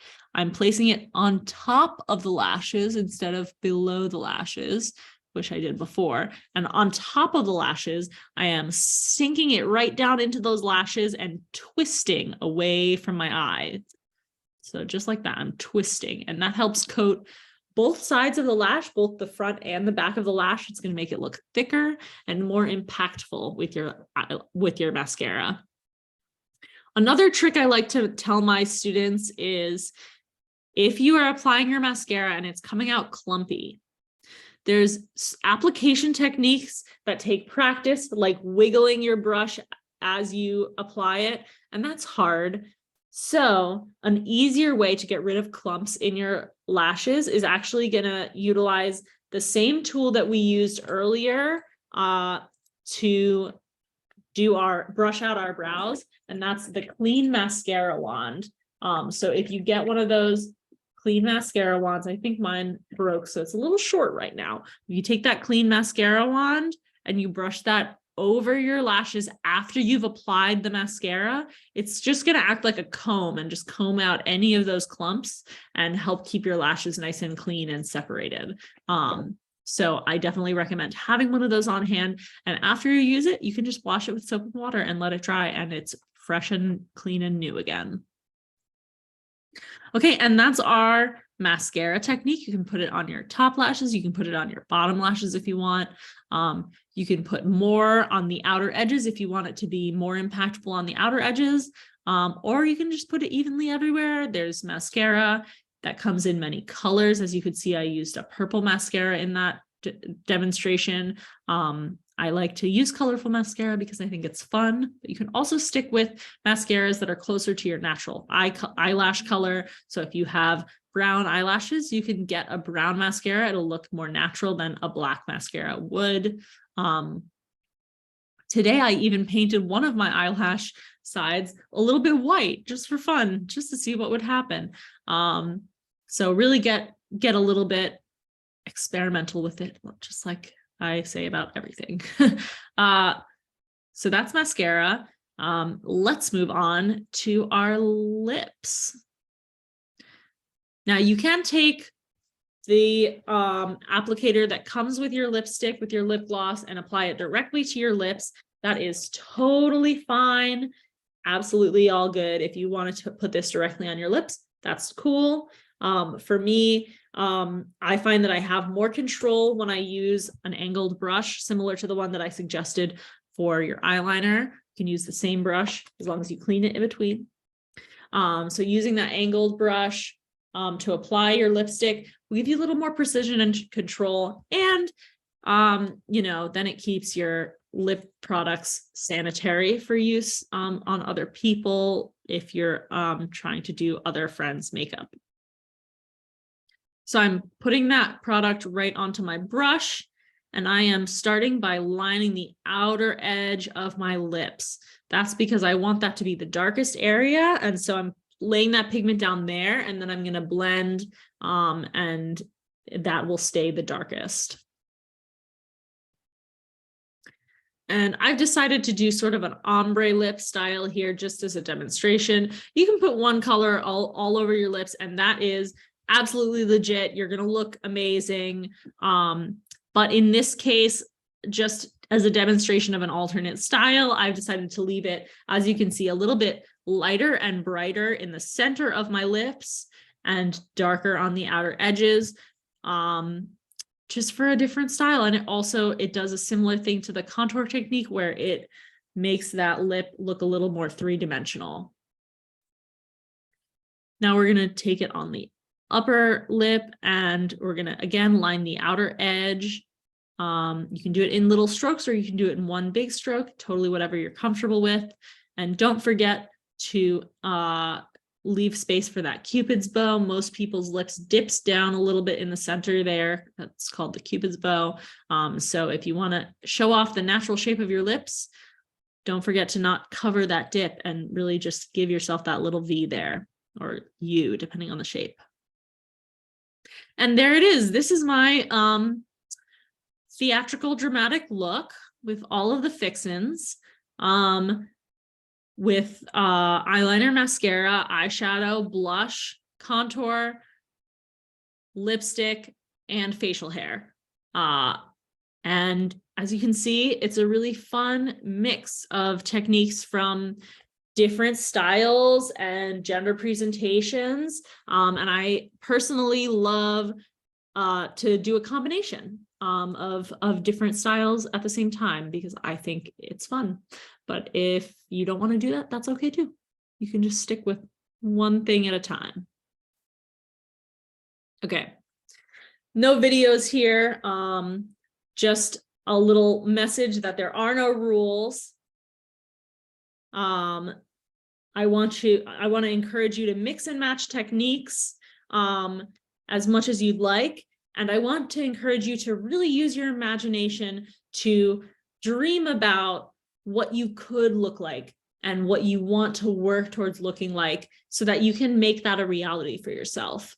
Some of the ways that I encourage us to daydream about how we could look are doing sketches, like I mentioned at the beginning, or even using filters. I know that there's sometimes a little bit of negativity around the filters that come with different social medias, like our Instagram filters, our TikTok filters. Are there filters on TikTok? I don't use it enough to know.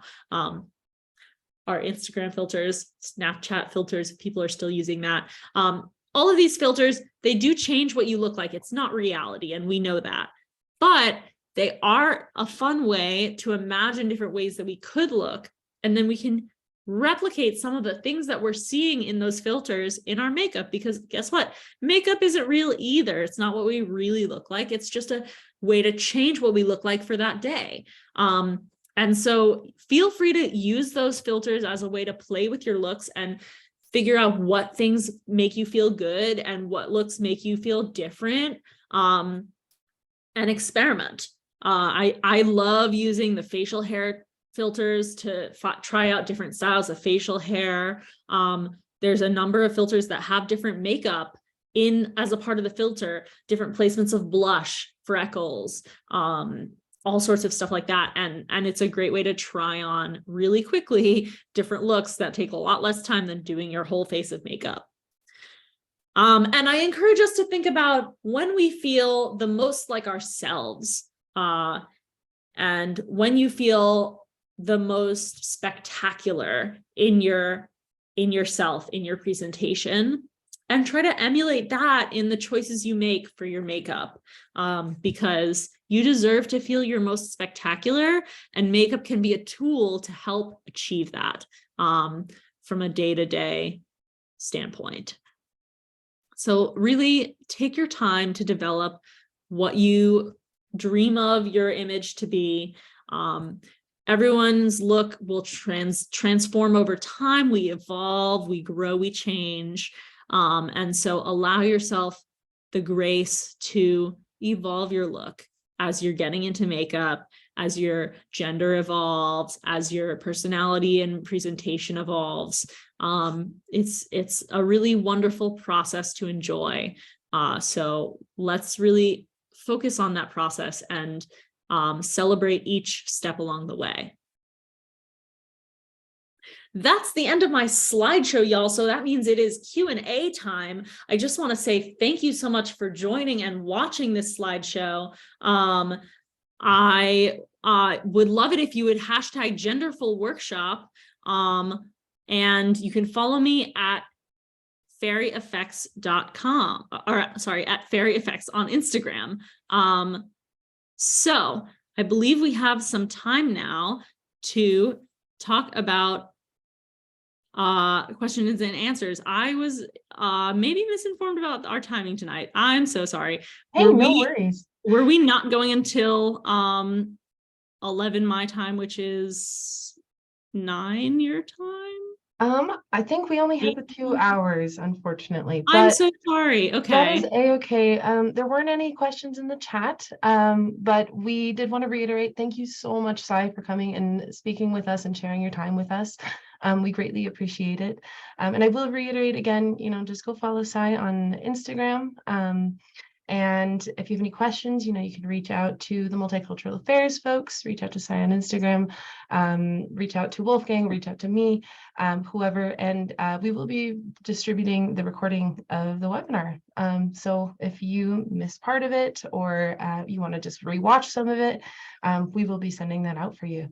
Awesome. Thanks, Sai, so much. Again, is there any last words that you would like to share with everybody?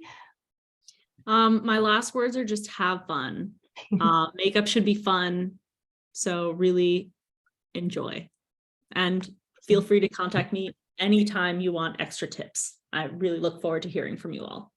Awesome. Thank you so much. Everybody have a great night. Thank you very much.